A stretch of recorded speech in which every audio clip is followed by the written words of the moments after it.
Mereka menertawakanku, mengira aku hanya menumpang. Namun saat kuhancurkan kesombongan itu dengan satu kalimat, "Ini rumahku," tawa mereka mati seketika. Malam itu juga, aku usir mereka tanpa sisa. Sebelum ceritanya dimulai, silakan tulis di kolom komentar dari daerah mana saja teman-teman yang menonton cerita ini. Dan dengar cerita sambil aktivitas apa? Nyapu, ngepel, tiduran, rebahan? Yuk kita simak ceritanya. Matahari pagi baru saja menyelinap masuk melalui celah gorden sutra berwarna krem di ruang tamu yang luas itu. Jam dinding menunjukkan pukul 5 pagi. Waktu di mana sebagian besar penghuni rumah mewah berlantai 2 di kawasan elit Jakarta Selatan itu masih terlelap dalam mimpi mereka. Namun, tidak bagi Clarissa. Wanita berusia 28 tahun itu sudah berkutat di dapur sejak setengah jam yang lalu. Aroma bawang putih yang ditumis bersama daging sapi cincang mulai menguar, mengisi kekosongan udara pagi yang dingin. Clarissa bergerak dengan cekatan, memotong sayuran, menyiapkan nasi hangat, dan menyeduh kopi hitam tanpa gula kesukaan suaminya, Dimas. Clarissa adalah wanita yang cantik dengan kecerdasan yang terpancar dari sorot matanya yang tenang. Di balik penampilannya yang sederhana, pagi ini ia hanya mengenakan setelan piyama satin yang nyaman dan rambut digelung asal. Ia adalah seorang arsitek senior sekaligus konsultan IT untuk sebuah perusahaan multinasional yang berbasis di Singapura.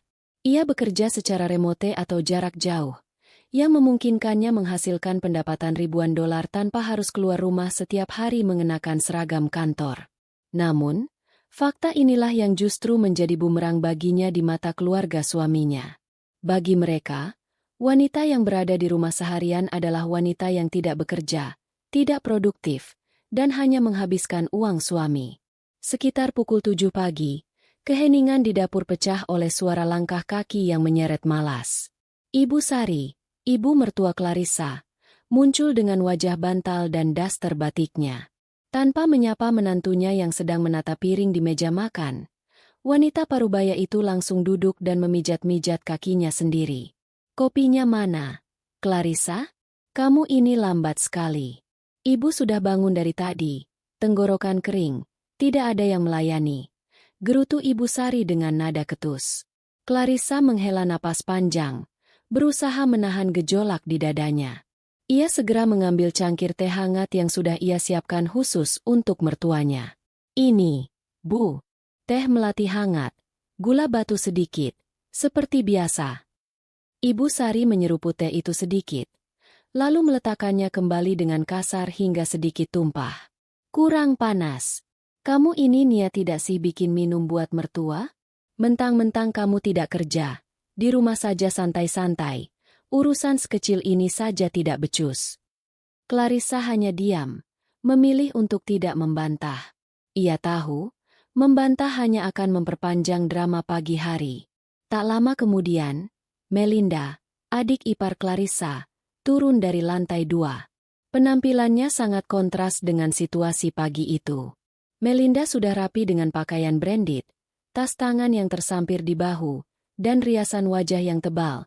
Meskipun ia tidak memiliki pekerjaan tetap, Melinda adalah definisi dari gaya hidup sosialita tanpa modal. Selama ini, ia hidup dari uang saku yang diberikan Dimas, yang sebenarnya uang rumah tangga yang dihemat oleh Clarissa, dan belakangan, dari kartu kredit Dimas yang tagihannya makin membengkak. "Makanannya apa sih hari ini?" "Nasi goreng lagi." Melinda mencibir saat melihat menu di meja makan. Ia mengambil sendok, mengaduk-aduk nasi di piring saji seolah sedang mencari harta karun, lalu menjatuhkan sendok itu lagi dengan bunyi berdenting nyaring. "Bosen banget, Kak Clarissa. Masak itu yang variatif dong. Kan kakak seharian di rumah, nganggur. Masa masak yang enak aja nggak sempat?" "Melinda," Clarissa mencoba menjawab dengan nada datar. "Itu nasi goreng wagyu. Dagingnya sisa kemarin yang belum dimasak. Kalau kamu mau yang lain, di kulkas ada roti." Disuruh makan roti. Males banget." Cibir Melinda sambil duduk di samping ibunya. "Bu, lihat tuh menantu kesayangan ibu. Pelit banget sama adik ipar sendiri." Sudah. Makan saja seadanya. Maklum, kakak iparmu ini kan tidak tahu rasanya cari uang susah payah di luar sana. Tahunya cuma menghabiskan gaji Dimas.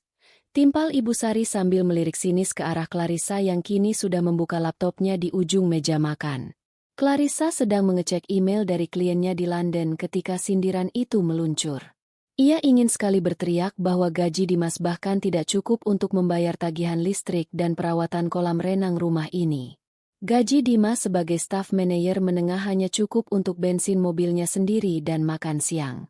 Seluruh biaya operasional rumah, belanja bulanan, hingga skincare mahal yang sering dicuri Melinda dari meja rias Clarissa, semuanya dibayar oleh Clarissa. Namun, Clarissa menahan diri. Ia ingat janjinya pada Dimas saat awal pernikahan untuk menjaga harga diri suaminya di depan keluarganya. Dimas selalu memohon agar Clarissa tidak mengungkit siapa yang lebih kaya, karena itu akan melukai ego laki-lakinya. Pukul 8 tepat, Dimas turun dengan setelan kerjanya. Pria itu tampak lelah dan menghindari tatapan mata istrinya. Ia duduk, memakan sarapannya dengan cepat. "Mas, nanti pulang jam berapa?" tanya Clarissa lembut. "Biasa, lembur mungkin," jawab Dimas singkat tanpa menoleh. Tiba-tiba Melinda berseru. Matanya berbinar melihat kunci mobil baru yang tergeletak di dekat laptop Clarissa. Itu adalah kunci mobil SUV terbaru yang baru saja diantar dealer kemarin sore. Mobil yang dibeli Clarissa dengan bonus proyek tahunannya, diniatkan untuk operasional rumah agar mobil Dimas tidak terlalu sering dipakai jarak jauh. "Wah, ini kunci mobil baru yang ada di garasi ya?" Melinda menyambar kunci itu sebelum Clarissa sempat mencegahnya. "Gila, keren banget Mas Dimas. Belum ganti tahun udah ganti mobil lagi. Hebat banget kakakku ini, nggak kayak istrinya yang cuma bisa leha-leha." Dimas tersedak nasinya. Ia melirik Clarissa dengan wajah pucat. Ia tahu betul itu bukan uangnya. "Melinda, kembalikan kuncinya. Itu mobil baru datang. Asuransinya belum aktif sepenuhnya. Jangan dipakai dulu," kata Clarissa tegas, mengulurkan tangan meminta kunci itu kembali. Melinda memutar bola matanya dan menjauhkan kunci itu dari jangkauan Clarissa. "Apaan sih, Kak? Pelit amat. Ini kan mobil Mas Dimas. Uang Mas Dimas. Berarti uang keluarga juga. Aku mau pakai buat hangout sama teman-temanku di Kemang nanti siang. Malu dong kalau naik taksi online terus." "Melinda, saya bilang jangan." Suara Clarissa meninggi 1 oktav. "Bu, lihat Kak Clarissa." Adu Melinda pada ibunya. Ibu Sari langsung menggebrak meja pelan. "Clarissa, kamu ini kenapa sih? Adik ipar mau pinjam sebentar saja kok dilarang-larang? Itu mobil anak saya. Hasil keringat anak saya. Hak Melinda juga untuk menikmati kesuksesan kakaknya. Kamu itu cuma numpang pakai fasilitas. Jangan bertingkah seperti pemilik segalanya." Clarissa menatap Dimas, menuntut pembelaan. "Dimas, kamu nggak mau ngomong sesuatu?" Dimas tampak serba salah. Ia mengusap wajahnya kasar, lalu menatap Clarissa dengan pandangan memohon. "Sudahlah, Clarissa. Biarkan Melinda pakai dulu hari ini. Kasihan dia sudah janji sama teman-temannya. Nanti kalau lecet kan bisa diperbaiki." Hati Clarissa mencelos. Sekali lagi, Dimas memilih untuk aman daripada membela kebenaran. Clarissa menarik tangannya, menutup laptopnya dengan kasar hingga menimbulkan bunyi bip yang nyaring. "Terserah," ucap Clarissa dingin. Ia bangkit dari kursi dan berjalan menuju ruang kerjanya di lantai bawah, meninggalkan meja makan yang dipenuhi tawa kemenangan Melinda dan Ibu Sari. Di telinganya masih terngiang jelas kalimat Ibu Sari, "Kamu itu cuma numpang." Clarissa masuk ke ruang kerjanya, mengunci pintu, dan bersandar di sana. Napasnya memburu. Ia menatap sekeliling ruangan yang dipenuhi maket bangunan dan layar monitor canggih. "Numpang?" bisiknya lirih dengan senyum getir. "Kita lihat seberapa lama kalian bisa bertahan dengan ilusi itu."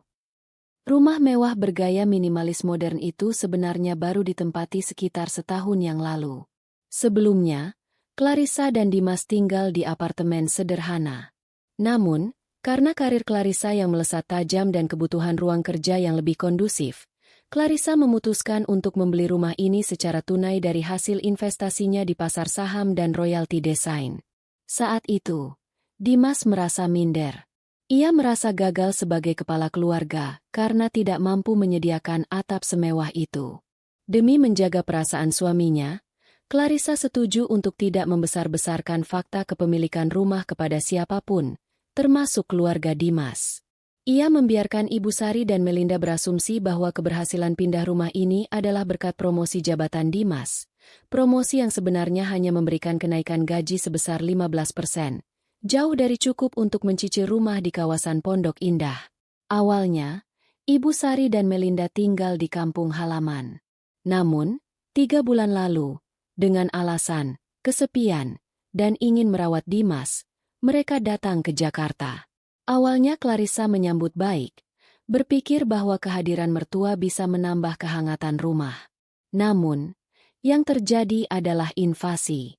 Mereka menguasai ruang keluarga, mengatur tata letak perabot, dan memperlakukan Clarissa seperti pembantu yang tidak dibayar.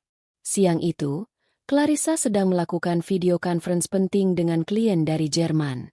Ia mengenakan headset peredam suara dan berbicara dalam bahasa Inggris yang fasih. Pintu ruang kerjanya tertutup rapat, dengan tanda, "Jangan ganggu," tergantung di gagang pintu. Namun, ketenangan itu hancur berantakan. Dentuman musik bass yang sangat keras tiba-tiba mengguncang dinding ruangan. Suara tawa cekikikan dan teriakan heboh terdengar dari ruang tengah yang letaknya bersebelahan dengan ruang kerja Clarissa. Konsentrasi Clarissa buyar seketika. Kliennya di layar monitor tampak bingung dan bertanya apakah ada pesta yang sedang berlangsung. Dengan wajah merah menahan malu, Clarissa meminta maaf dan mematikan kamera serta mikrofon sejenak. Ia keluar dari ruang kerja dengan langkah lebar. Pemandangan di ruang tengah membuatnya mendidih. Melinda membawa 5 orang temannya. Mereka duduk-duduk di sofa kulit Italia import milik Clarissa, sambil mengangkat kaki mereka yang masih memakai sepatu ke atas meja kaca. Bungkus makanan ringan berserakan di karpet bulu domba, dan kaleng-kaleng minuman soda tumpah membasahi lantai marmer.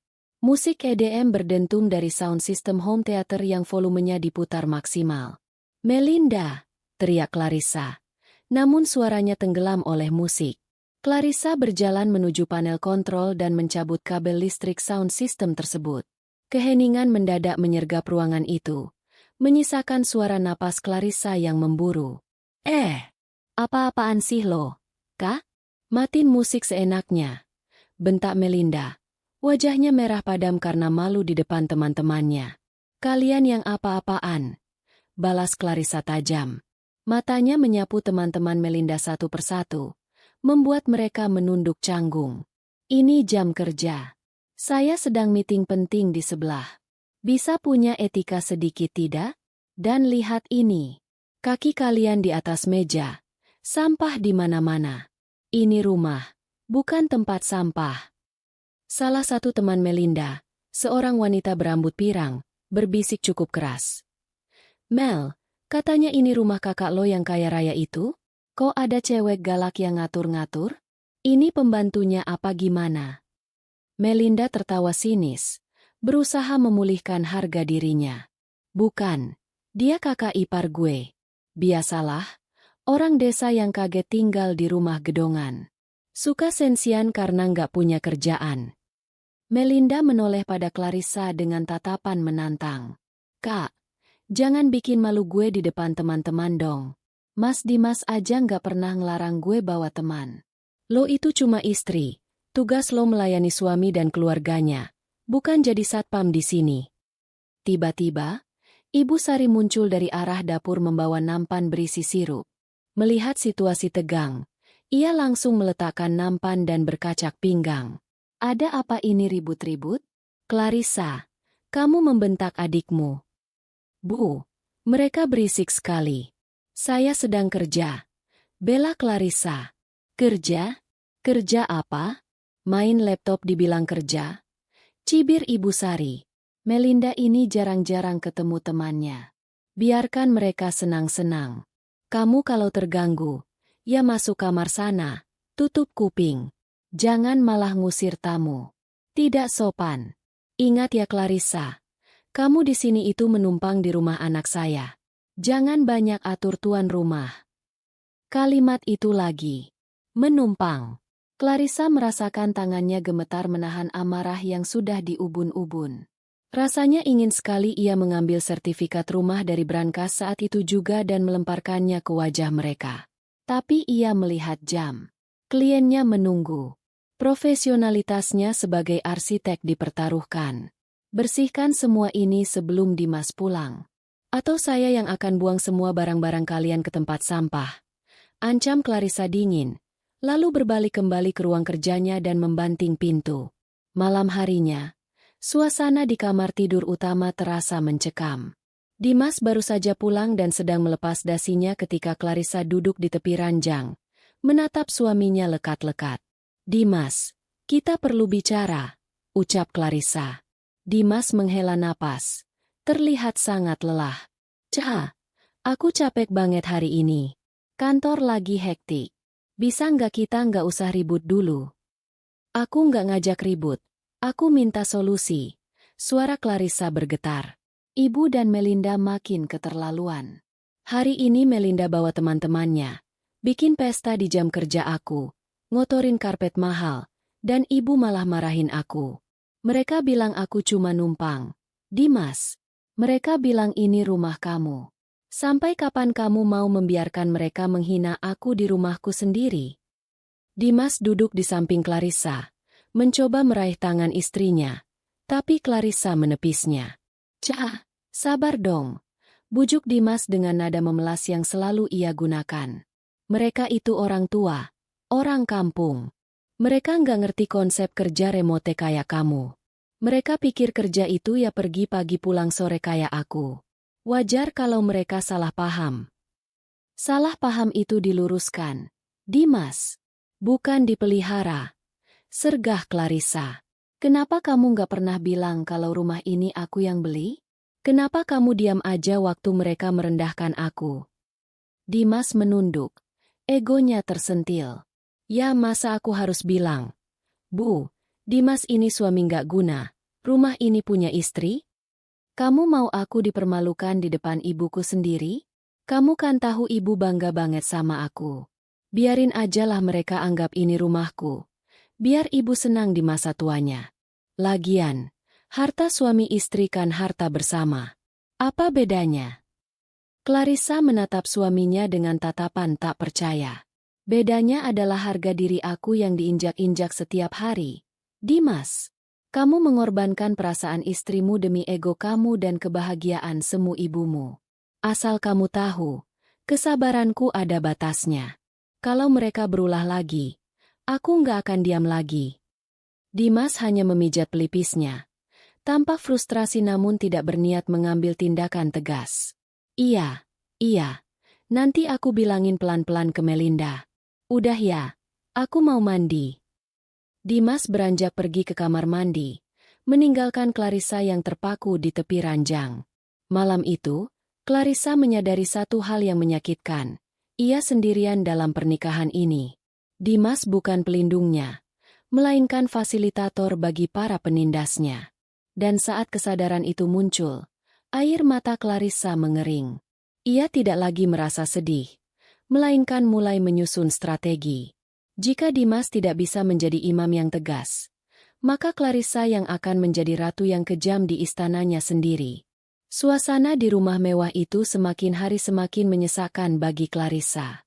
Udara pendingin ruangan yang sejuk tidak mampu mendinginkan panasnya hati yang setiap hari harus mendengar sindiran dan tuntutan yang tidak masuk akal. Puncaknya terjadi pada suatu sore di akhir pekan. Clarissa baru saja pulang dari survei lokasi proyek di luar kota. Tubuhnya lelah, tulangnya terasa remuk, dan yang ia inginkan hanyalah mandi air hangat lalu tidur di kasur empuknya di kamar utama. Namun, saat ia melangkah masuk ruang tamu, ia melihat pemandangan yang membuatnya mengerutkan kening. Ruang tamu itu dipenuhi oleh majalah-majalah pernikahan yang berserakan. Ibu Sari dan Melinda duduk di sana, tertawa-tawa sambil menunjuk gambar gaun pengantin. Di samping mereka, duduk seorang pria muda bernama Reno, pacar Melinda yang selama ini dikenal Clarissa sebagai lelaki yang banyak gaya tapi minim karya. Reno tersenyum canggung saat melihat Clarissa masuk, tapi Melinda dan Ibu Sari bahkan tidak menoleh. "Nah, ini dia orangnya datang," celetuk Ibu Sari tanpa basa-basi. "Clarissa, duduk dulu. Ibu mau bicara hal penting." Clarissa meletakkan tas kerjanya di meja konsol. "Saya lelah sekali, Bu. Apa tidak bisa besok pagi?" "Tidak bisa. Ini mendesak," potong Melinda cepat. Ia menatap Clarissa dengan mata berbinar. Bukan karena kasih sayang, tapi karena ada maunya. "Kak Clarissa, tahu kan aku dan Reno berencana menikah bulan depan? Nah, kami sudah hitung-hitung budget. Sepertinya kami butuh banyak penghematan. Jadi, kami memutuskan untuk tinggal di sini setelah menikah." Clarissa mengangguk pelan. Sudah menduga hal ini. "Ya, silakan saja kalau mau tinggal di kamar tamu bawah. Masih kosong, kan?" Ibu Sari berdecak lidah. Wajahnya masam. Kamar tamu bawah itu sempit. "Clarissa, tidak ada kamar mandinya di dalam. Mana pantas untuk pengantin baru? Reno ini kan anak orang terpandang di kampungnya. Masa dikasih kamar pembantu?" "Lalu?" tanya Clarissa, mulai waspada. "Ibu sudah bicara sama Dimas tadi pagi," kata Ibu Sari dengan nada yang dibuat sehalus mungkin namun tetap terdengar memerintah. "Dimas setuju kok. Jadi rencananya, kamu dan Dimas pindah ke kamar tamu bawah. Kamar utama di lantai atas. Biar Melinda dan Reno yang pakai. Lagi pula, kamu dan Dimas kan sudah lama menikah. Sudah tidak butuh suasana romantis lagi. Kamar atas itu ada balkoninya. Cocok buat pengantin baru." Darah Clarissa berdesir hebat. Kamar utama itu adalah tempat sucinya. Ia yang mendesain sendiri interiornya. Memilih kasur king size ortopedik seharga puluhan juta untuk kesehatan punggungnya, dan membangun walk-in closet untuk menyimpan koleksi tas dan sepatunya. "Saya tidak setuju," jawab Clarissa tegas. "Itu kamar saya. Barang-barang saya semua ada di sana." "Ya tinggal dipindahkan," seru Melinda, mulai emosi. "Kak Clarissa ini egois banget sih. Cuma tukar kamar doang pelitnya minta ampun. Mas Dimas aja setuju kok." "Dimas setuju karena dia tidak berani membantah kalian," balas Clarissa dingin. "Tapi saya punya hak untuk menolak. Kamar itu saya desain khusus untuk kebutuhan kerja saya juga. Tidak ada pertukaran kamar." Clarissa hendak beranjak pergi. Namun matanya menangkap sesuatu yang ganjil di rak pajangan kristal di sudut ruangan. Rak itu terlihat lebih kosong dari biasanya. Sebuah vas keramik antik dari dinasti Ming, replika high-end yang ia beli saat lelang amal di Singapura, telah lenyap. Bukan hanya itu, set cangkir teh porselen Inggris kesayangannya juga tidak ada di tempatnya. "Di mana vas biru saya?" tanya Clarissa. Suaranya bergetar menahan amarah. "Dan set cangkir Royal Albert saya?" Ruangan itu mendadak hening. Reno pura-pura sibuk dengan ponselnya. Melinda dan Ibu Sari saling berpandangan. "Oh, itu." Ibu Sari menjawab dengan nada meremehkan, seolah itu hal sepele. "Kemarin ada teman arisan ibu yang naksir. Katanya bagus buat pajangan. Ya sudah, ibu jual saja. Lumayan, uangnya buat tambah-tambah DP catering nikahan Melinda. Lagian barang rongsokan begitu buat apa dipajang? Menuh-menuhin tempat saja." Clarissa merasa pandangannya gelap sesaat. "Ibu jual? Tanpa izin saya? Itu barang koleksi, Bu. Harganya puluhan juta." Melinda tertawa mengejek. "Halah, jangan lebay deh, Kak. Paling beli di pasar loak. Mas Dimas juga bilang gak apa-apa kok dijual buat bantu adiknya. Kakak tuh harusnya bangga. Barang bekas kakak bisa berguna buat masa depan aku." Clarissa mengepalkan tangannya begitu erat hingga kukunya memutih. "Dimas." Lagi-lagi Dimas mengizinkan mereka menginjak-injak hak miliknya. Kehilangan barang bukan masalah nominal bagi Clarissa, tapi masalah prinsip dan penghinaan. Mereka menganggap barang milik Clarissa adalah harta karun yang bisa mereka jarah sesuka hati. Sore itu, Indira, sahabat sekaligus pengacara pribadi Clarissa datang berkunjung. Rencananya mereka akan membahas investasi properti baru. Namun melihat wajah Clarissa yang keruh, Indira langsung tahu ada yang tidak beres. Mereka duduk di teras belakang, jauh dari jangkauan telinga Ibu Sari dan Melinda. "Kla, lo kenapa? Muka lo kayak orang nahan boker seminggu," canda Indira, mencoba mencairkan suasana. Clarissa menceritakan semuanya. Soal permintaan tukar kamar, soal barang-barang yang dijual tanpa izin, dan sikap Dimas yang pasif. Indira, wanita berambut pendek dengan gaya bicara to the point, langsung menggebrak meja taman. "Gila! Itu pidana. Kla, penggelapan aset," seru Indira berapi-api. "Lo nggak bisa diem aja. Rumah ini atas nama lo, kan? Isinya juga harta bawaan lo atau hasil kerja lo sendiri. Si Dimas itu nggak punya andil sepeser pun selain bawa badan. Kenapa lo biarin mereka ngelunjak? Gue masih mikir status gue sebagai istri, Dir. Gue nggak mau dibilang istri durhaka sama mertua," lirih Clarissa. "Istri durhaka? Mereka yang mertua durhaka," potong Indira. "Denger ya, Kla. Kesabaran lo itu dianggap kebodohan sama mereka. Lo harus kasih pelajaran. Kalau perlu, gue yang ngomong sekarang.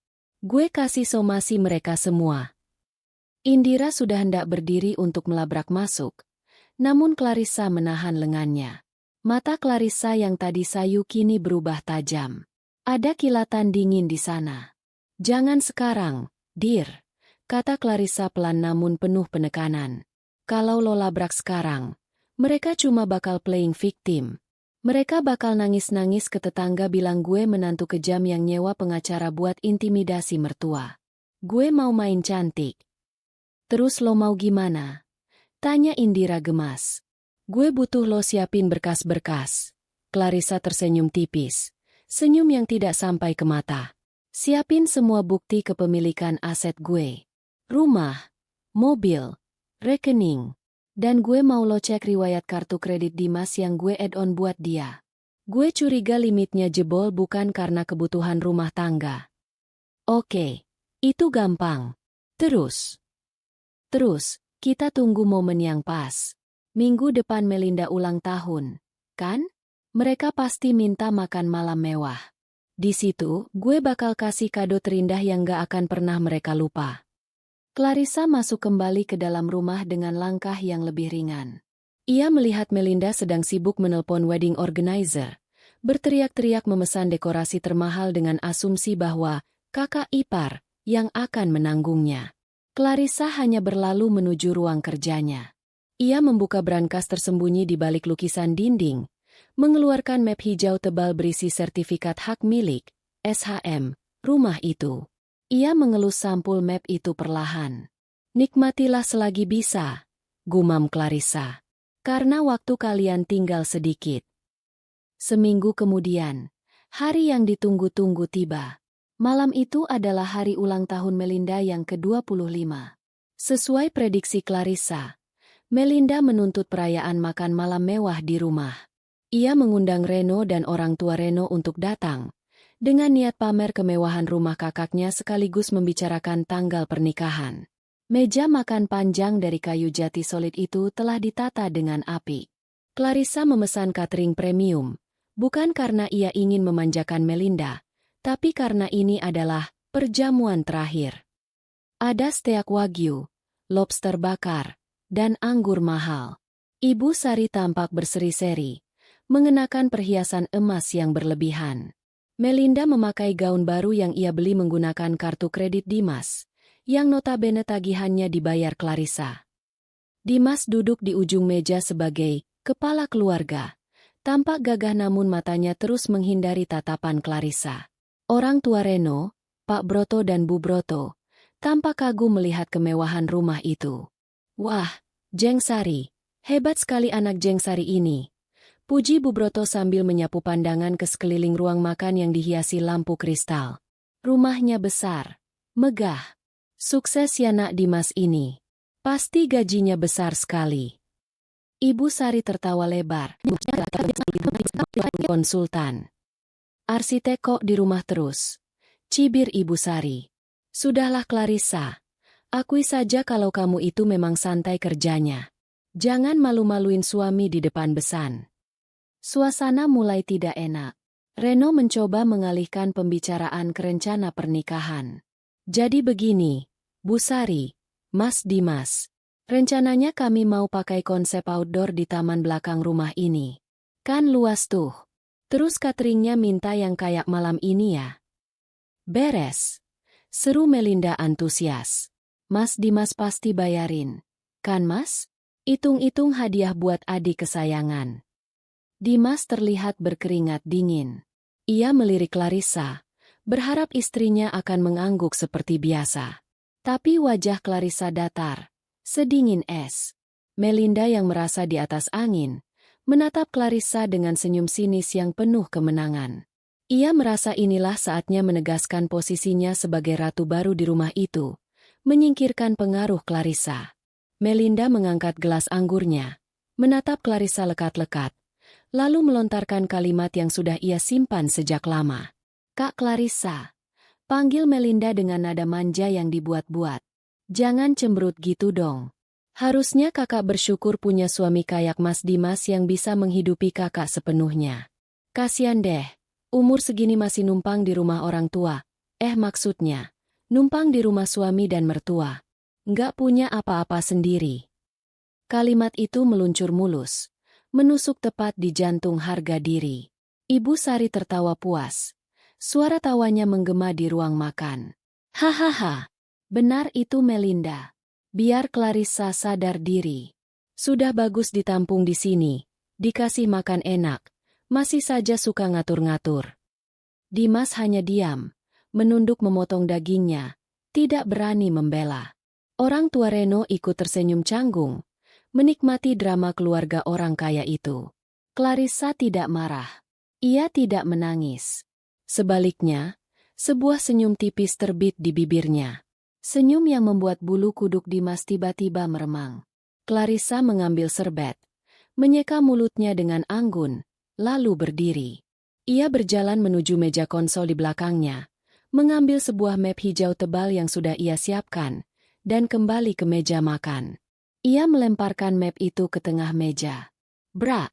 Suara jatuhnya map itu membuat semua orang terlonjak. Ibu Sari berhenti tertawa. Buka! Perintah Clarissa datar. Melinda mengerutkan kening. Apaan ini? Hadiah buat aku? Surat tanah buat kado nikah. Dengan serakah, Melinda membuka map itu.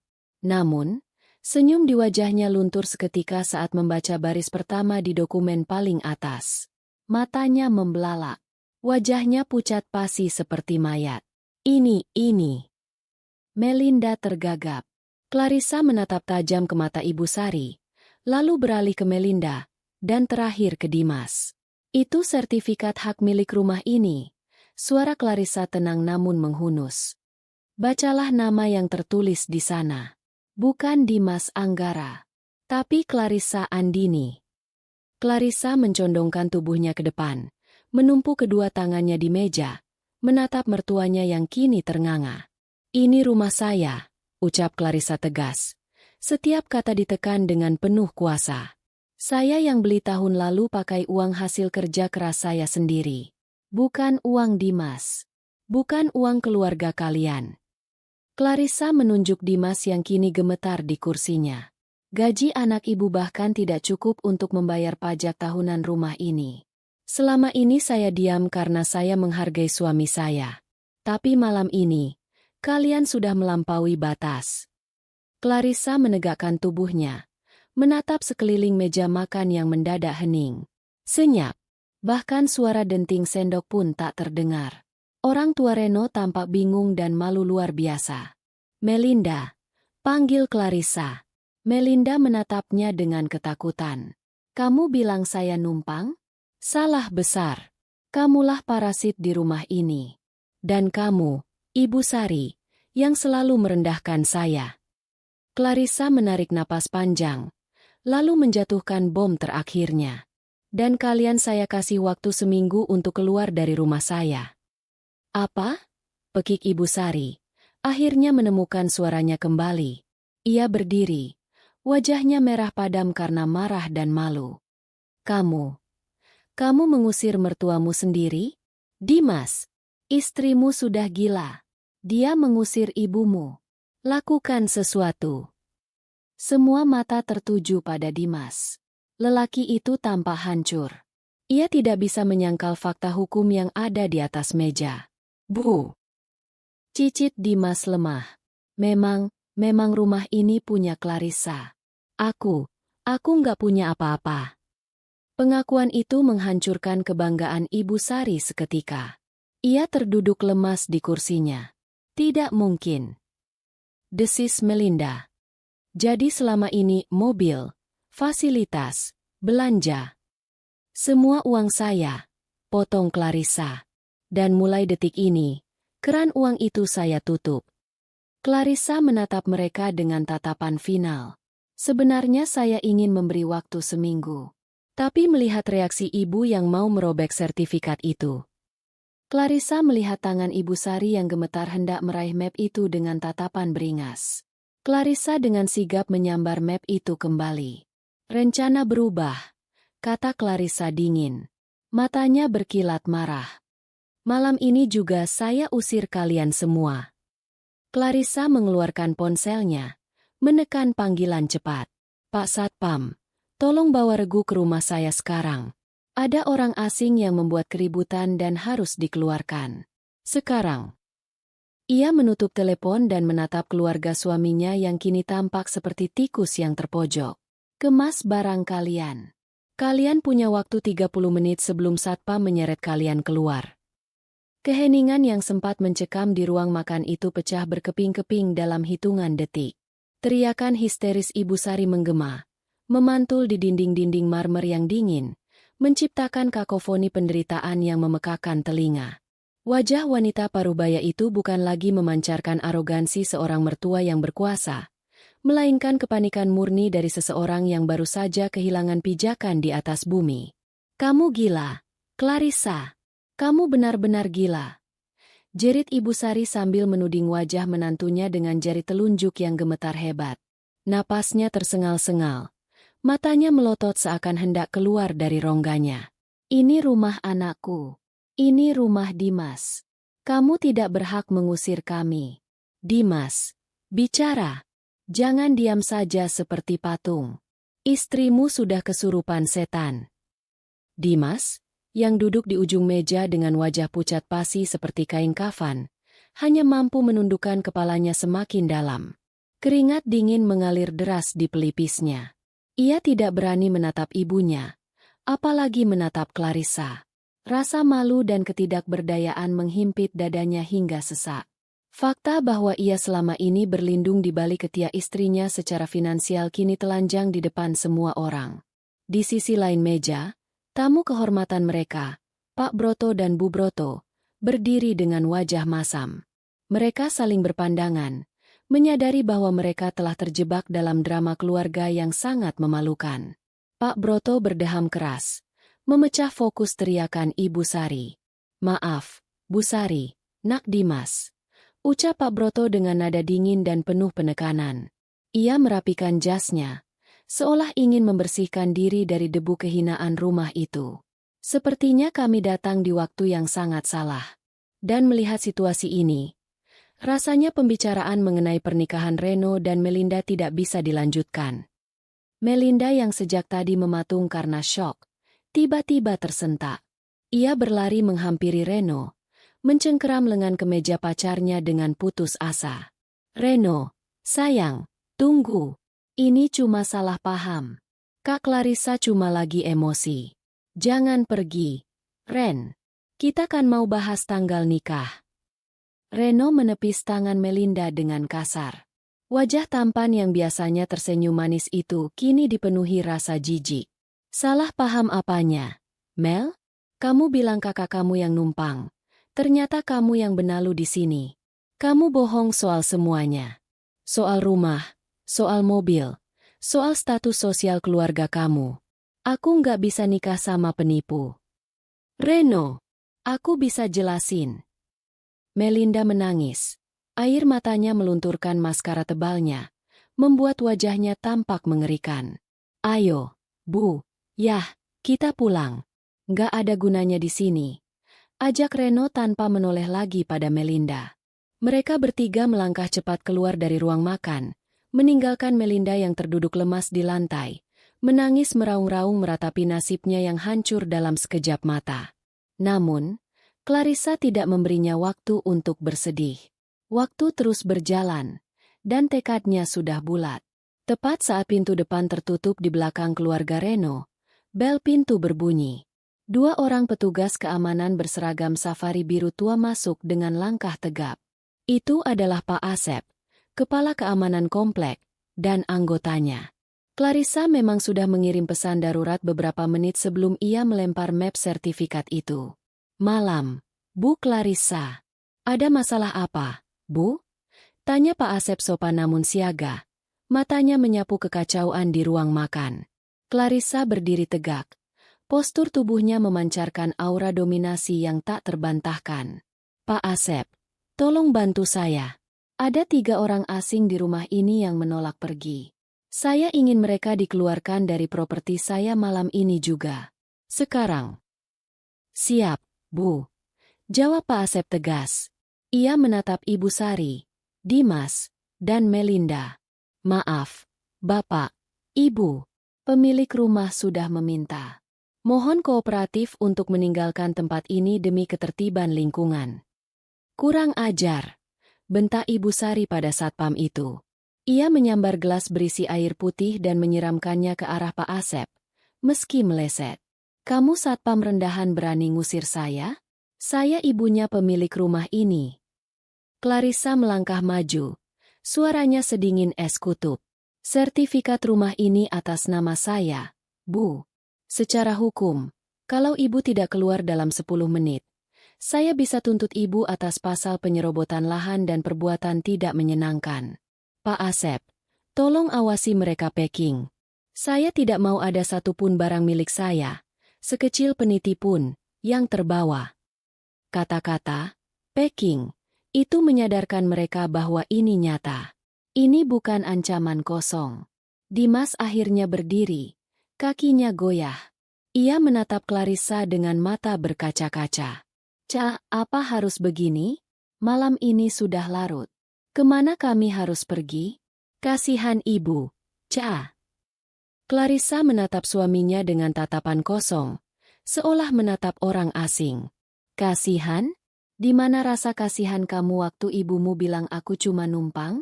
Di mana rasa kasihan kamu waktu adikmu menjual barang-barang koleksiku? Kamu punya kartu kredit, Dimas. Pakai itu untuk sewa hotel. Oh, tunggu. Aku lupa. Kartu tambahan itu sudah aku blokir 5 menit yang lalu via aplikasi. Jadi, semoga uang tunai di dompetmu cukup.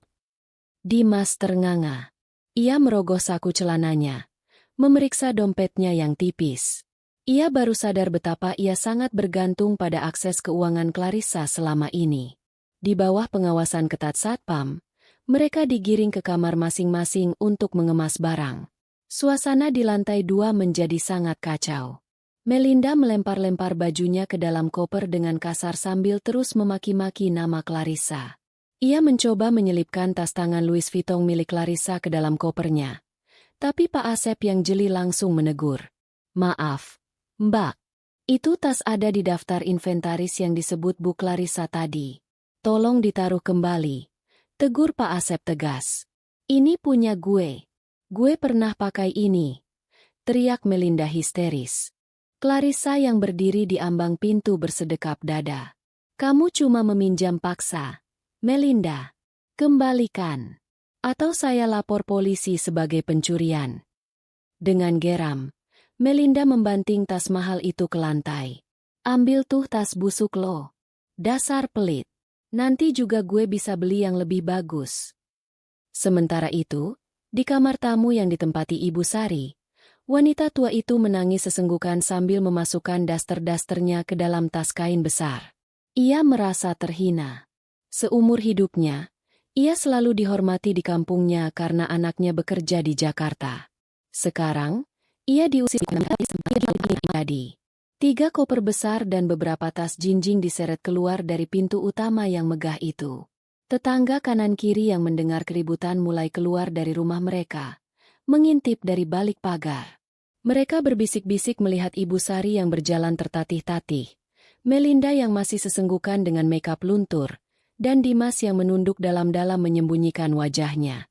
Clarissa berdiri di teras, diterangi lampu gantung kristal yang membuatnya tampak seperti Dewi Pembalasan. Ia menatap ketiga orang itu sampai mereka melewati gerbang besi hitam yang menjulang tinggi.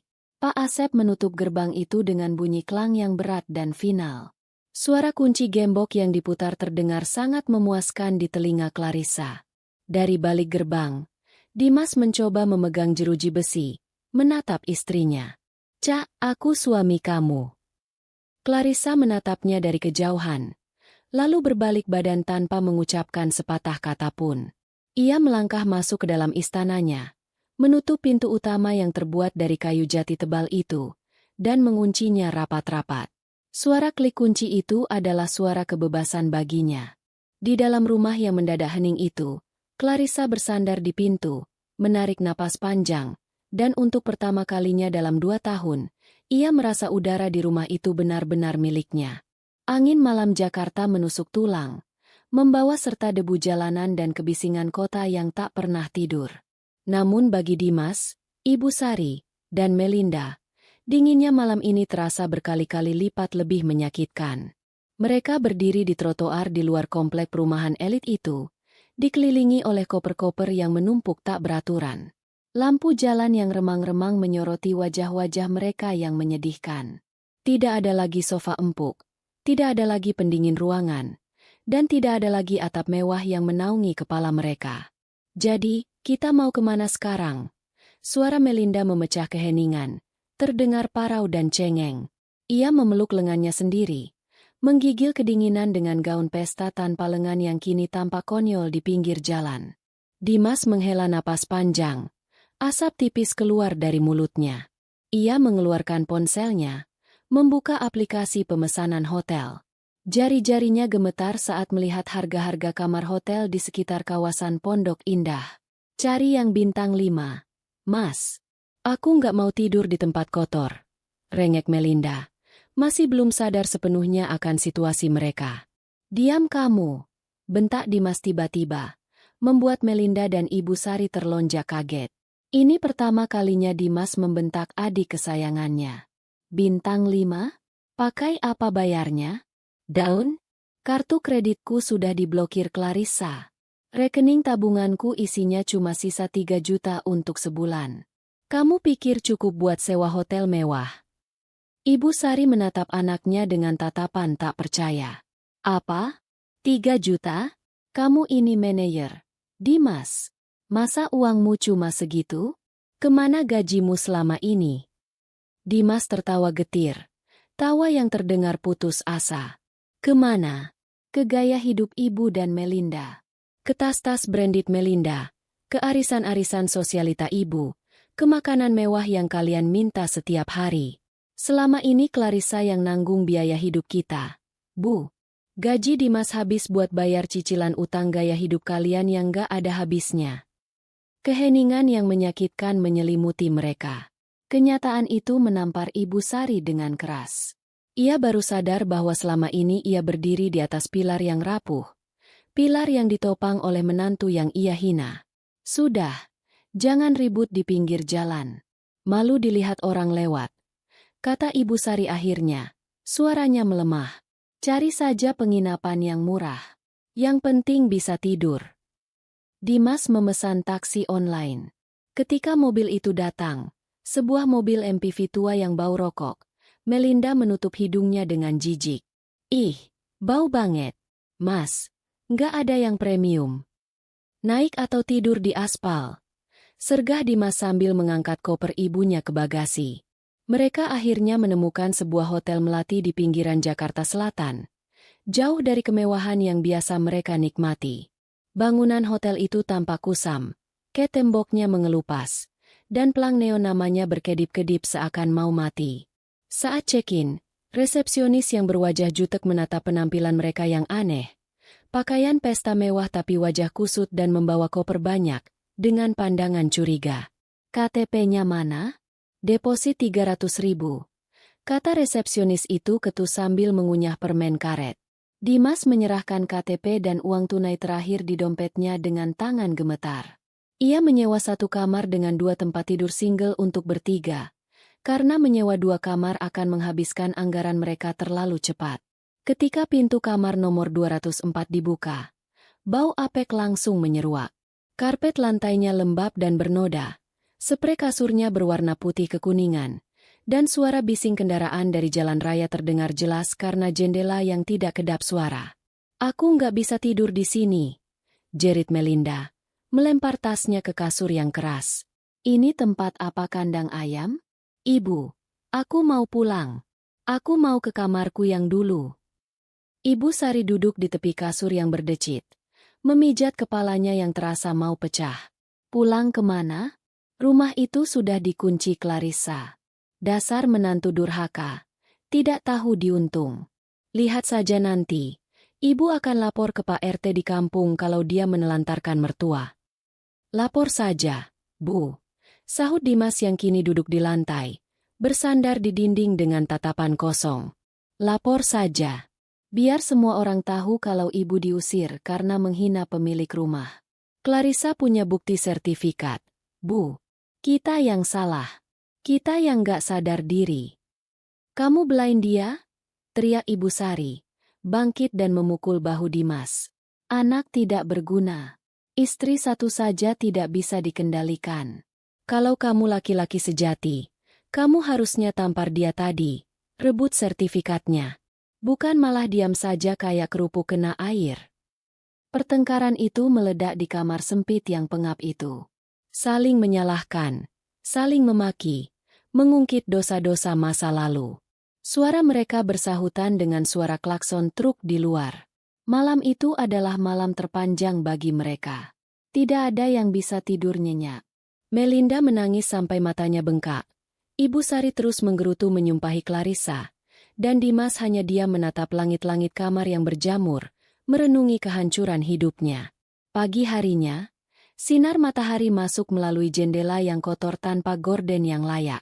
Mereka terbangun dengan badan pegal linu karena kasur yang keras. Perut mereka berbunyi nyaring. Tidak ada aroma nasi goreng wagyu atau kopi yang baru diseduh. Yang ada hanya rasa lapar yang perih. Aku lapar, Bu, rengek Melinda. Pesenin makanan dong lewat aplikasi. Aku mau bubur ayam yang biasa, tapi toppingnya dipisah. Dimas merogoh sakunya, mengeluarkan recehan. Gak ada bubur spesial hari ini. Kita makan mie instan cup dari minimarket depan. Uang kita harus dihemat sampai aku gajian minggu depan. Mie instan? Pekik Melinda histeris. Gila apa? Nanti mukaku jerawatan. Mas, telepon Kak Clarissa dong. Minta maaf Kek. Apa Kek? Bilang kita mau balik. Aku nggak sanggup hidup miskin begini. Sudah aku coba telepon 100 kali dari semalam. Mel, diblokir. WhatsApp centang 1. Telepon dialihkan. Kita benar-benar dibuang. Jawab Dimas frustrasi. Melinda mengambil ponselnya sendiri, berniat mengadu pada Reno. Mungkin Reno sudah tidak marah lagi. Mungkin Reno mau menolongnya dan menjemputnya dari tempat kumuh ini. Dengan jari gemetar penuh harap, ia mencari nama, sayangku Reno, di kontaknya. Namun, foto profil Reno yang tadinya foto mereka berdua, kini berubah menjadi siluet abu-abu kosong. Statusnya tidak terlihat. Melinda mencoba mengirim pesan. Reno, tolong aku. Pesan itu tidak terkirim. Centang 1. Lalu muncul notifikasi kecil di bawah. Anda tidak dapat mengirim pesan ke kontak ini. Diblokir. Bisik Melinda. Ponselnya terlepas dari genggaman dan jatuh ke lantai. Reno blokir aku. Dunia Melinda runtuh untuk kedua kalinya dalam 24 jam. Bukan hanya rumah mewah dan fasilitas gratis yang hilang, tapi harapan satu-satunya untuk keluar dari kemiskinan, menikah dengan Reno, juga lenyap. Ia menatap cermin kusam di meja rias hotel, melihat pantulan wanita dengan makeup berantakan dan mata panda. Ia bukan lagi putri sosialita. Ia kini hanyalah seorang pengangguran gelandangan yang terjebak di hotel melati bersama ibu yang rewel dan kakak yang bangkrut. Realita jalanan yang kejam baru saja dimulai, dan mereka belum siap menghadapi betapa kerasnya beton Jakarta bagi mereka yang tak punya uang dan kuasa. Seminggu telah berlalu sejak malam pengusiran itu.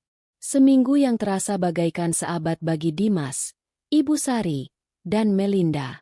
Uang tunai di dompet Dimas telah terkuras habis untuk membayar hotel melati yang pengap dan membeli makanan instan. Mereka kini benar-benar berada di titik nadir. Pakaian yang mereka kenakan mulai kusut dan berbau apek karena dicuci seadanya di wastafel kamar mandi hotel.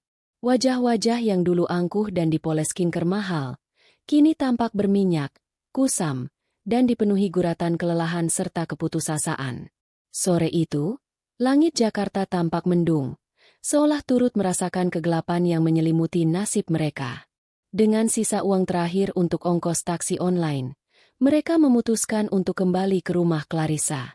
Bukan untuk mengambil barang yang tertinggal, melainkan untuk melancarkan strategi terakhir, memohon belas kasihan dengan drama air mata. Mereka yakin, Clarissa yang selama ini mereka kenal sebagai wanita penurut dan lembut, pasti akan luluh jika melihat kondisi mereka yang menyedihkan. Terutama jika melihat Ibu Sari yang sakit. Taksi berhenti di depan gerbang hitam yang menjulang tinggi itu. Rumah mewah itu berdiri kokoh, tampak tenang dan damai, kontras dengan kekacauan di hati mereka. "Ingat, Bu," bisik Dimas sebelum turun dari mobil. "Ibu harus kelihatan lemas. Jangan marah-marah. Kita harus bikin Clarissa merasa bersalah." Ibu Sari mengangguk lemah. Kali ini ia tidak perlu berakting terlalu keras karena tubuhnya memang terasa remuk redam akibat tidur di kasur busa tipis selama 7 hari. Melinda membenahi rambutnya yang lepek, mencoba memasang wajah sememalukan mungkin. Mereka turun dan berdiri di depan gerbang. Dimas menekan bel intercom. Kali. 2 kali. Tidak ada jawaban. "Mungkin dia nggak di rumah?" tanya Melinda cemas. "Mobilnya ada." Tunjuk Dimas pada sedan putih mengkilap di carport. "Dia pasti di dalam." "Dia sengaja." Dimas menekan bel lagi. Kali ini lebih panjang. Akhirnya, suara berat Pak Asep terdengar dari speaker. "Maaf, siapa ya?" "Tidak menerima sumbangan." Wajah Dimas memerah padam. Ia dianggap peminta sumbangan di rumah istrinya sendiri. "Pak Asep, ini saya, Dimas. Tolong buka gerbangnya. Kami mau bicara sama Clarissa. Ibu sakit parah, Pak." Hening sejenak. Lalu terdengar bunyi klik elektronik. Gerbang kecil di samping pagar utama terbuka. Bukan Clarissa yang muncul, melainkan Pak Asep bersama 2 orang satpam lain yang berbadan tegap. Mereka berdiri memblokade jalan masuk. "Maaf Pak Dimas, Bu Clarissa berpesan tidak menerima tamu yang tidak diundang," kata Pak Asep datar, tanpa senyum hormat yang biasa ia berikan dulu. "Pak Asep, tolonglah," seru Ibu Sari. Suaranya bergetar dibuat-buat. "Saya ini mertuanya. Saya mau mati rasanya. Pak, saya cuma mau minta maaf sama menantu saya sebelum saya menutup mata. Apa Bapak tega membiarkan orang tua mati di jalanan?" Tiba-tiba, pintu utama rumah terbuka. Clarissa keluar. Ia mengenakan gaun rumah yang elegan, rambutnya tergerai indah, dan wajahnya tampak segar bugar. Ia tidak sendirian. Di sampingnya berdiri Indira, sahabat sekaligus pengacara Clarissa yang dikenal berlidah tajam. Clarissa berjalan mendekat, namun tetap menjaga jarak aman di balik pagar besi, seolah mereka adalah hewan buas yang bisa menggigit kapan saja. "Ada perlu apa lagi?" tanya Clarissa dingin. Tatapan matanya menusuk. Tidak ada setitik pun kerinduan di sana. "Cah!" Dimas maju selangkah, menempelkan wajahnya ke jeruji pagar. "Cah, lihat kami. Lihat Ibu. Kami menderita. Ca, ibu sakit gara-gara stres mikirin kamu. Melinda depresi berat. Aku hancur tanpa kamu. Tolonglah, Ca. Izinkan kami masuk. Kita bicara baik-baik. Aku nggak punya siapa-siapa lagi selain kakak dan Mas Dimas. Tolong, Kak, aku janji nggak akan minta macem-macem lagi. Aku mau tidur di kamar pembantu juga nggak apa-apa. Asal jangan di hotel kotor itu lagi. Clarissa mendengarkan semua ratapan itu dengan wajah tanpa ekspresi. Setelah mereka selesai bicara, Clarissa menoleh pada Indira. Silakan, Dir. Indira melangkah maju, mengeluarkan sebuah map merah dari tas kerjanya. Ia tersenyum sinis pada Dimas. Selamat sore, Bapak Dimas dan keluarga. Sapa Indira dengan nada formal yang mengerikan. Perkenalkan, saya Indira, kuasa hukum Ibu Clarissa. Berhubung Bapak sudah ada di sini, ini menghemat biaya kurir saya. Indira menyelipkan map merah itu melalui celah pagar. Dimas menerimanya dengan tangan gemetar. Apa ini? Tanya Dimas, suaranya parau. Itu surat gugatan cerai, jawab Indira tegas. Klien saya, Ibu Clarissa, menggugat cerai Bapak atas dasar ketidakcocokan, kegagalan memberi nafkah, dan pembiaran kekerasan verbal yang dilakukan keluarga Bapak terhadap klien saya. Dunia Dimas runtuh seketika. Lututnya lemas. Ia merosot berpegangan pada pagar. Cerai? Ca, kamu nggak serius kan? Kita baru nikah 2 tahun. Masa kamu mau jadi janda cuma gara-gara masalah sepele begini? Masalah sepele. Clarissa akhirnya bersuara. Nadanya meninggi. Dimas, kamu membiarkan ibumu menghina orang tuaku yang sudah membesarkanku dengan baik. Kamu membiarkan adikmu mencuri barang-barangku. Kamu menafkahi egomu sendiri dengan uangku. Sementara kamu jadikan sapi perah. Itu bukan masalah sepele. Itu penghinaan terhadap pernikahan. Tapi ibu sudah minta maaf. Potong Ibu Sari. Melupakan akting sakitnya dan kembali ke watak aslinya yang penuntut. Ibu sudah merendahkan diri begini. Masa kamu tidak punya hati sedikit pun? Kamu itu perempuan. Clarissa. Kodratmu itu mengabdi pada suami dan keluarganya. Ingat surga istri itu ada pada ridho suami. Clarissa tertawa pelan. Tawa yang terdengar miris. Ia mengeluarkan sebuah tablet dari tangannya. Surga? Ibu bicara soal agama sekarang. Clarissa menyalakan layar tablet itu dan memperlihatkannya pada mereka. Di layar itu terpampang deretan bukti transfer bank selama 2 tahun terakhir. Lihat ini, kata Clarissa, menunjuk angka-angka fantastis itu. Setiap bulan, saya transfer 15 juta ke rekening ibu untuk biaya obat, yang ternyata ibu pakai buat arisan emas. Saya bayar tagihan kartu kredit Melinda yang isinya belanja tas dan perawatan wajah. Rata-rata 10 juta per bulan. Saya bayar cicilan mobil Dimas, bensinnya, servisnya. Total yang saya keluarkan untuk kalian bertiga selama 2 tahun ini hampir $500 000 rupiah.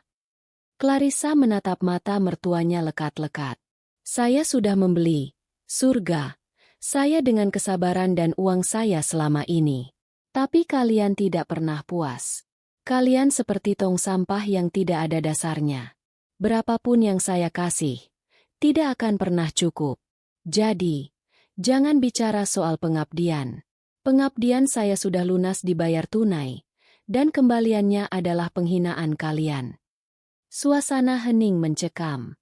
Fakta angka-angka itu membungkam mulut Ibu Sari. Ia tidak bisa menyangkal bukti otentik itu. Mulai hari ini, lanjut Clarissa, suaranya tenang namun final. Tidak ada lagi uang transferan. Tidak ada lagi tumpangan gratis. Tidak ada lagi istri bodoh yang bisa kalian manfaatkan. Silakan cari menantu kaya yang lain. Kalau ada yang mau menerima keluarga parasit seperti kalian. Dimas mencoba meraih tangan Clarissa lewat pagar. Air matanya kini benar-benar tumpah karena penyesalan yang terlambat. Ca, aku cinta sama kamu. Ca, tolong, jangan begini. Clarissa menarik tangannya mundur. Ia menatap suaminya. Atau lebih tepatnya, calon mantan suaminya, dengan tatapan iba bercampur jijik. Kalau kamu cinta aku, Dimas, kamu akan membelaku di depan ibumu. Kamu akan melindungiku, bukan mengorbankanku. Cintamu itu palsu. Sama palsunya dengan air mata ibumu. Clarissa berbalik badan. Indira, urus sisanya. Pak Asep, kalau mereka tidak pergi dalam 5 menit, panggil polisi atas tuduhan gangguan ketertiban umum. Siap, Bu. Seru Pak Asep. Clarissa berjalan masuk kembali ke dalam rumahnya yang megah. Langkah kakinya ringan seolah beban bertonton baru saja diangkat dari pundaknya. Ia tidak menoleh lagi, meski mendengar teriakan histeris Melinda dan tangisan Ibu Sari di belakangnya.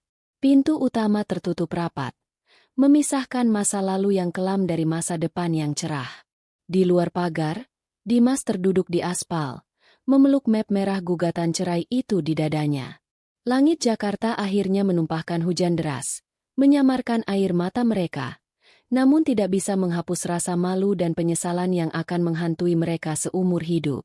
6 bulan kemudian, roda kehidupan berputar, kadang perlahan, kadang begitu cepat hingga menggilas mereka yang tidak siap.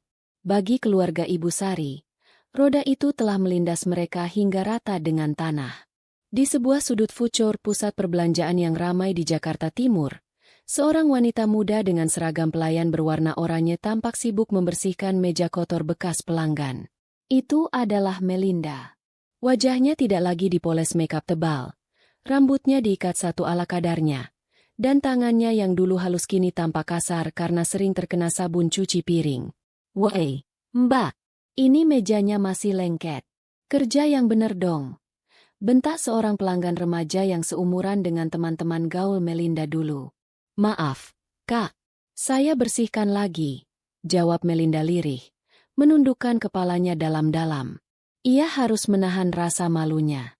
Ia bekerja di sini dengan gaji UMR, jauh dari cukup untuk membiayai gaya hidupnya yang dulu. Tiba-tiba, ia mendengar suara yang sangat familiar. "Loh, Melinda." Melinda mendongak dan melihat Siska, salah satu teman geng sosialitanya dulu, berdiri di depannya sambil memegang cup kopi mahal.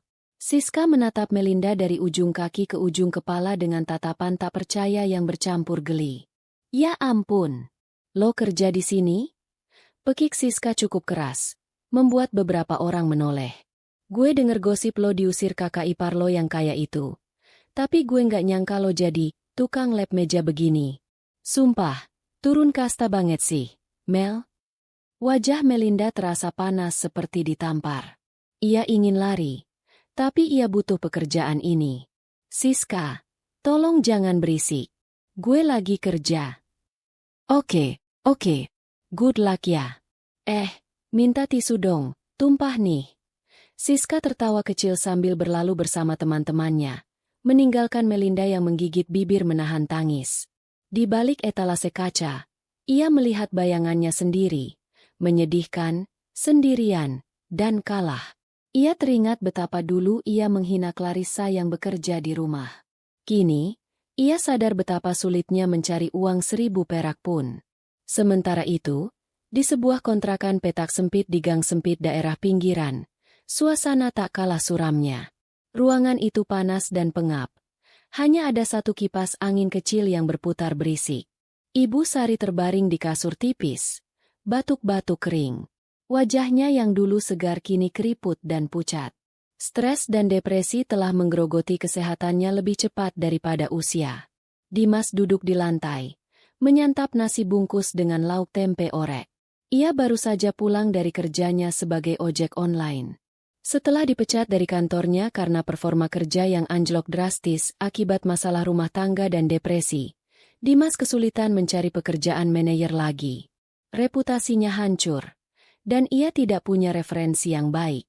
"Dimas," panggil Ibu Sari lemah. "Obat ibu habis. Dada ibu sakit lagi." Dimas menghela napas panjang, meletakkan nasi bungkusnya. "Bu, uang Dimas baru cukup buat bayar kontrakan besok. Obat ibu mahal. Minum obat warung dulu ya." Obat warung gak mempan. Ibu Sari mulai menangis. Coba kamu telepon Clarissa lagi. Minta belas kasihan dia. Bilang ibu sekarat. Dimas menatap ibunya dengan tatapan lelah. Sudah, Bu. Clarissa sudah bahagia. Dia sudah nikah lagi. Atau mungkin sudah punya pacar baru. Jangan ganggu dia lagi. Kita begini karena salah kita sendiri. Ibu yang selalu menghasut aku. Dan aku yang bodoh mau saja dengar ibu. Kamu menyalahkan ibu. Ibu Sari terbelalak marah. Tapi tenaganya habis untuk berteriak. Ia hanya bisa menangis meratapi nasibnya di kamar sempit yang bau lembab itu. Membayangkan kamar tamunya yang dulu nyaman dan ber-AC di rumah Clarissa. Penyesalan itu datang setiap detik. Menusuk-nusuk hati. Tapi tidak mengubah apapun. Sangat jauh dari penderitaan itu. Di rumah mewah di Pondok Indah, suasana tampak bercahaya. Rumah itu baru saja selesai direnovasi. Dinding-dindingnya kini dicat warna putih bersih dan sage green yang menenangkan, menghilangkan jejak warna krem suram kesukaan Ibu Sari dulu. Jendela-jendela besar dibuka lebar, membiarkan angin sore yang sejuk dan cahaya matahari keemasan masuk memenuhi ruangan. Halaman belakang telah disulap menjadi taman tropis yang indah. Clarissa sedang mengadakan syukuran kecil-kecilan bersama teman-teman dekat dan kolega kerjanya.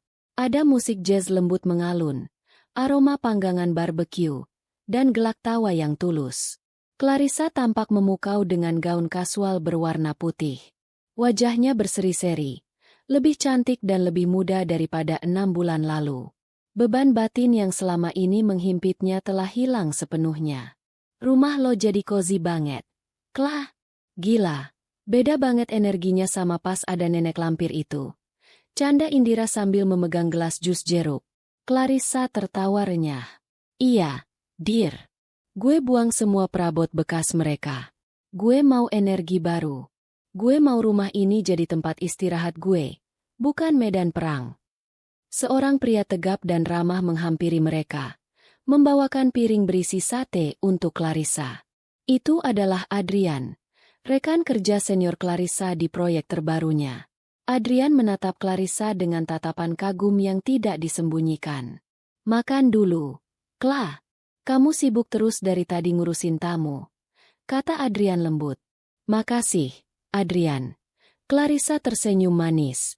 Ada kehangatan baru yang tumbuh di hatinya. Namun kali ini ia lebih bijak. Ia tidak lagi mencari seseorang untuk melengkapinya. Karena ia sudah utuh dengan dirinya sendiri. Adrian hanyalah pelengkap kebahagiaan, bukan tumpuan hidup. Clarissa berjalan menjauh sedikit dari keramaian, berdiri di tepi kolam renang, menatap pantulan bulan di air. Ia teringat masa-masa sulit itu. Teringat hinaan Melinda, tawa Ibu Sari, dan kepengecutan Dimas. Dulu, ia pikir ia tidak akan sanggup melewatinya. Tapi malam ini, ia berdiri di sini sebagai pemenang. Ia mengeluarkan ponselnya, melihat notifikasi berita ekonomi. Karirnya makin melesat, asetnya bertambah, dan yang terpenting, hatinya tenang. Ia tidak lagi memikirkan mantan suami dan keluarganya. Bagi Clarissa, hukuman terberat bagi mereka bukanlah penjara, melainkan membiarkan mereka melihat betapa bersinarnya hidup Clarissa tanpa keberadaan mereka. Clarissa menghirup udara malam dalam-dalam, lalu menghembuskannya perlahan. Wanita yang diam bukan berarti lemah.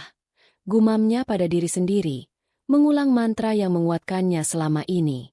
Dia hanya sedang menghemat tenaga untuk membangun istananya sendiri, di mana ratu tidak butuh raja yang pengecut. Clarissa, ayo foto bareng. Panggil Indira dari kejauhan. Clarissa menoleh, tersenyum lebar, dan berlari kecil menghampiri orang-orang yang tulus menyayanginya. Ia telah merebut kembali hidupnya, rumahnya, dan harga dirinya. Dan itu adalah kemenangan yang paling manis.